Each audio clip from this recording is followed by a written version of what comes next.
Ms. Battles, thank you for being here this early in the morning. It is very early. It is. And I had to bring my own coffee. Oh, well, we're happy to provide I mean... it. And Senator Harbin has provided donuts, so don't leave without one, okay? Good morning. Again, my name is Cindy Battles. I am the Policy and Engagement Director at Georgia Coalition for the People's Agenda. I feel like you guys have heard this a lot this week. Thank y'all for giving me the opportunity to speak.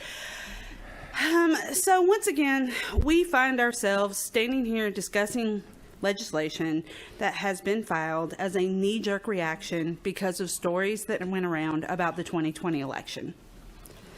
I'd like to point out that during the Senate hearings, when Rudy Giuliani and his team of experts came to testify, there was some accusations of replacing or adding ballots, and Senator Jen Jordan asked if that had happened, wouldn't the risk limiting audit show it?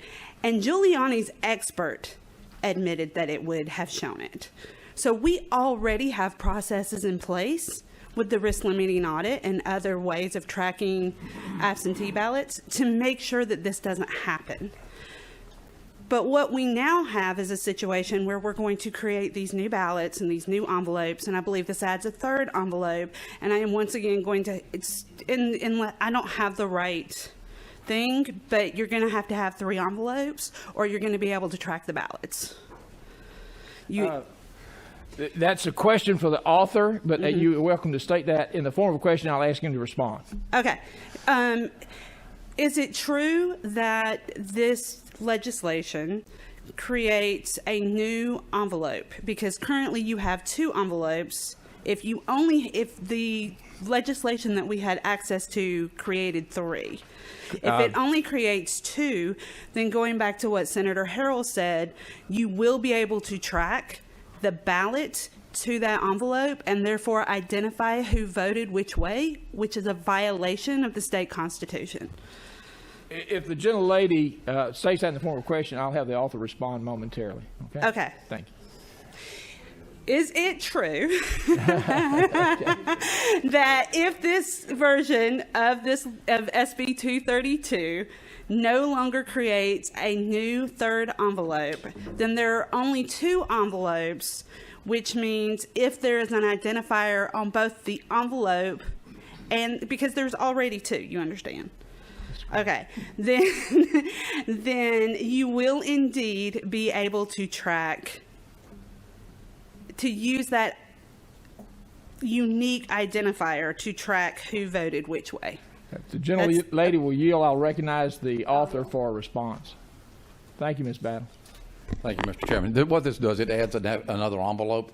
There is the identity envelope that is there. You take out of the identity envelope, I'm going to call it the ballot envelope, of which the ballot is inside that, so that you do not see that. You separate them once the ballot has qualified itself as a legitimate ballot. It goes on to the next person to be opened and to be counted from that standpoint. So you add 1 extra envelope in the middle. The chair recognizes Senator Robertson for clarification. Real quick for clarification, currently there are 2 envelopes. There is an outer envelope that has the address of the registrar's office. Right. Inside of it is the envelope that contains the ballot. Correct. My understanding is your unique identifier would be on the envelope inside that contains the ballot. So if that is the case, then what I'm understanding is your legislation does not create a third ballot. It's still a third envelope. The third envelope. You're correct. If I mail it in, I will have the outer envelope going, the envelope inside that contains the ballot with the identifier on the envelope and the identifier on the ballot. Correct. Therefore, we're not adding an additional envelope to what we're doing right now. Because right now we're 2 envelopes, 1 ballot. Correct. And under yours, it's 2 envelopes, 1 ballot. And a point of clarification, if these unique identifier envelope and unique identifier ballots are sent out and then sequestered and separated in there, I don't care what movie anybody's been watching, nobody is going to be able to find that envelope, match it with that ballot, and trace it back to Wiley Randall Robertson's house. That is Tom Cruise, Hollywood, technology, and it does not exist today for the average person that wants to steal an election or pack a ballot box. But thank you. I just want to clarify, you're not creating an additional envelope. Thanks, Senator. The chair will recognize witness, Mr. Bruce, Christopher Bruce. I'm sorry. Let me back up just a second. Ms. Battles. Oh, gosh. I'm sorry. Y'all, I told y'all it was early. Okay. So going back to what was just talked about with this Tom Cruise movie.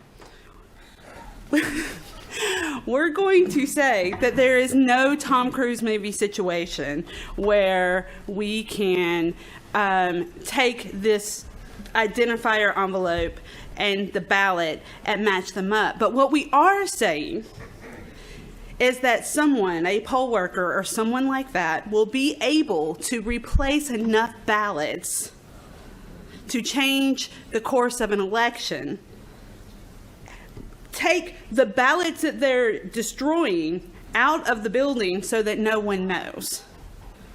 Because, again, the risk limiting audit that we've put in place, that, by the way, we're in support of, make sure that these things that we're filing this legislation, we're already putting things into place to make sure that this doesn't happen. This is unnecessary legislation that is, once again, going to cost the counties unnecessary money to prevent something that hasn't happened. So we're once again talking about legislation that is supposed to instill confidence of the voter, but the only reason we need to restore that confidence is because the voter was told something that wasn't true. So I'm just thinking it would be a lot cheaper and a lot better and go a lot further in restoring confidence if we told them, hey, this didn't happen. Our current process is safe and secure, and we believed that it was safe and secure in 2018 and 2016 and any other time where the current majority party liked the results of the election. We thank the witness for her input.